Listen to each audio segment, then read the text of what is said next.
चलो बेटा, आज हम कक्षा 11 के यूनिट 6 यानी उपग्रह की गति का सबसे इंपॉर्टेंट क्वेश्चन पढ़ेंगे अपन पलायन वेग। ठीक है, यानी एस्केप वेलोसिटी। क्वेश्चन हमारा बनेगा कि पलायन वेग से आप क्या समझते हैं, इसका व्यंजक व्युत्पन्न कीजिए। तो पलायन वेग को एक्सप्लेन करने के लिए आपको क्या बनाना है, पृथ्वी बनाना है। पृथ्वी का केंद्र कितना है बेटा, O, और त्रिज्या कितनी है, R। ठीक है, अब किसी वस्तु को फेंकना है आपको पृथ्वी की सतह से। कहां से फेंकना है, पृथ्वी की सतह से। अब कहां तक फेंकना है, अनंत तक फेंकना है। तो परिभाषा बनाते हैं, ध्यान दीजिएगा पलायन वेग की। क्या बोलोगे, वह न्यूनतम वेग, क्योंकि किसी न किसी वेग से अपन थ्रो करेंगे ना, तो वह न्यूनतम वेग जिस वेग से किसी वस्तु को पृथ्वी की सतह से ऊपर की ओर फेंकने पर वह पृथ्वी के गुरुत्वीय क्षेत्र को पार कर जाती है, यानी कहां पहुंच जाएगी, अनंत में पहुंच जाएगी। तो उस वेग को ही पलायन वेग कहते हैं। इसे VE से प्रदर्शित करते हैं। VE मतलब एस्केप वेलोसिटी। क्लियर है, एक बार परिभाषा फिर से ध्यान दीजिए। वह न्यूनतम वेग, अब ज्यादा हो सकता है, राइट। वह न्यूनतम वेग जिस वेग से किसी वस्तु को पृथ्वी की सतह से ऊपर की ओर फेंके तो वह पृथ्वी के गुरुत्वीय क्षेत्र को पार कर जाए। कहां पहुंच जाए बेटा, अनंत पे पहुंच जाए। तब उस वेग को ही पलायन वेग कहते हैं। इसे VE से प्रदर्शित करते हैं, राइट। अब निकालते हैं इसका व्यंजक। बिल्कुल सिंपल तरीके से व्यंजक निकालेंगे बेटा इसका। ठीक है, व्यंजक में चित्र केवल इतना ही बनाना है। चित्र बना लो। चित्र की थ्योरी में बोलोगे कि माना पृथ्वी का द्रव्यमान कैपिटल M व त्रिज्या कैपिटल R है। कोई डाउट। अब इसके बाद पृथ्वी की सतह पर, अभी फेंकना नहीं है, अभी वस्तु को रखना है। पृथ्वी की सतह पर स्मॉल m द्रव्यमान की किसी वस्तु को रखने पर वस्तु की गुरुत्वीय स्थितिज ऊर्जा U बराबर, ठीक है, यानी U1 बराबर आप लोग पीछे निकाल चुके हो गुरुत्वीय स्थितिज ऊर्जा के व्यंजक। तो U1 बराबर क्या होता है बेटा, -GMM बटे R, क्योंकि पृथ्वी की सतह पे निकाल रहे हैं तो इसकी त्रिज्या कितनी है, कैपिटल R। इसको मान लीजिए बेटा समीकरण नंबर A। ठीक है, सबको पता है कि अनंत पर गुरुत्वीय स्थितिज ऊर्जा का मान कितना होता है, 0। लिखेंगे अनंत पर गुरुत्वीय स्थितिज ऊर्जा, क्योंकि वस्तु को अनंत तक थ्रो करना है, ध्यान दीजिएगा। अनंत पर गुरुत्वीय स्थितिज ऊर्जा U2 बराबर, ये कितना हो जाएगा आपका, 0। ठीक है, अब ध्यान दीजिए वस्तु की सतह पर गुरुत्वीय स्थितिज ऊर्जा कितनी है, U1 बराबर -GMM बटे R, और अनंत पर गुरुत्वीय स्थितिज ऊर्जा U2 बराबर कितना है, 0। अब वस्तु को आपको थ्रो करना है सतह से अनंत तक, सतह से अनंत तक। तो जितनी गुरुत्वीय स्थितिज ऊर्जा में वृद्धि होगी वो निकालते हैं। लिखेंगे अतः, क्या लिखेंगे बेटा, अतः गुरुत्वीय स्थितिज ऊर्जा में वृद्धि, अतः गुरुत्वीय स्थितिज ऊर्जा में वृद्धि डेल U बराबर, अब ध्यान दीजिएगा वृद्धि कब होगी, जब हम वस्तु को कहां से, सतह से फेंकेंगे अनंत तक। तो अनंत पर कितनी ऊर्जा है, 0, और सतह पर कितनी ऊर्जा है, -GMM बटे R। तो इसमें इसको घटा दे तो आपको वृद्धि मिल जाएगा।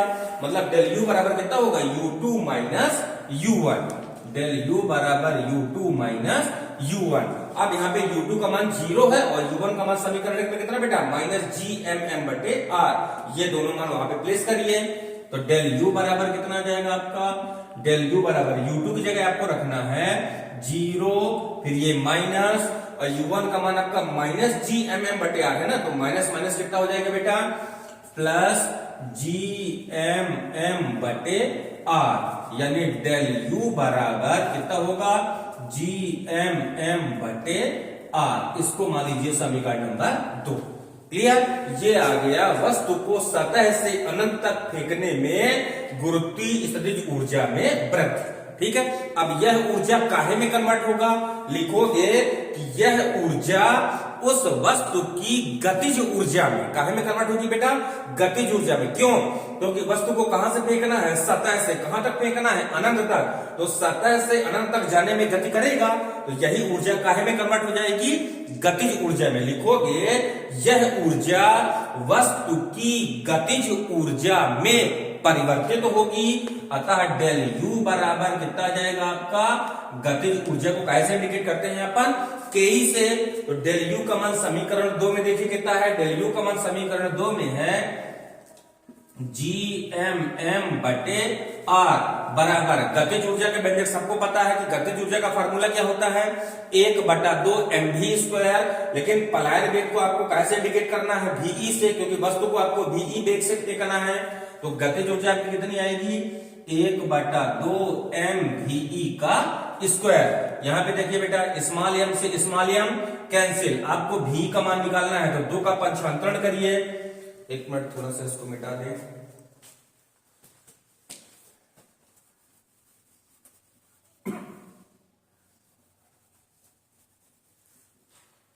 चलिए बेटा, जैसे v का मान निकालना तो 2 का पंचांतरण करिएगा, तो VE का स्क्वायर बराबर कितना आ जाएगा, 2GM बटे R।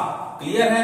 अब चूंकि आप लोगों ने स्मॉल जी और कैपिटल जी में संबंध में पढ़ा है कि स्मॉल जी बराबर कितना होता है आपका, GM बटे R²।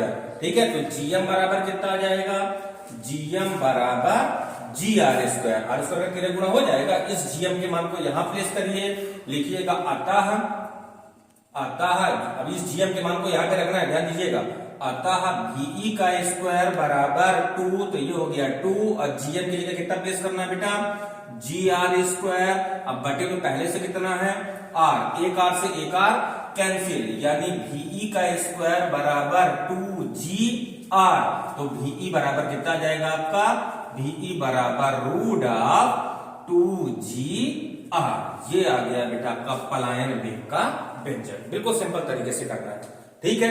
जहां पे VE क्या है, पलायन वेग, 2 संख्या है, G पृथ्वी का गुरुत्वीय त्वरण है और R पृथ्वी की त्रिज्या। यानी किसी भी ग्रह का पलायन वेग उसके द्रव्यमान पर निर्भर नहीं करता। अब पृथ्वी का पलायन वेग का मान कितना होता है, सब लोगों ने पढ़ा होगा। इन तीनों के मान को अच्छे से याद रखिएगा।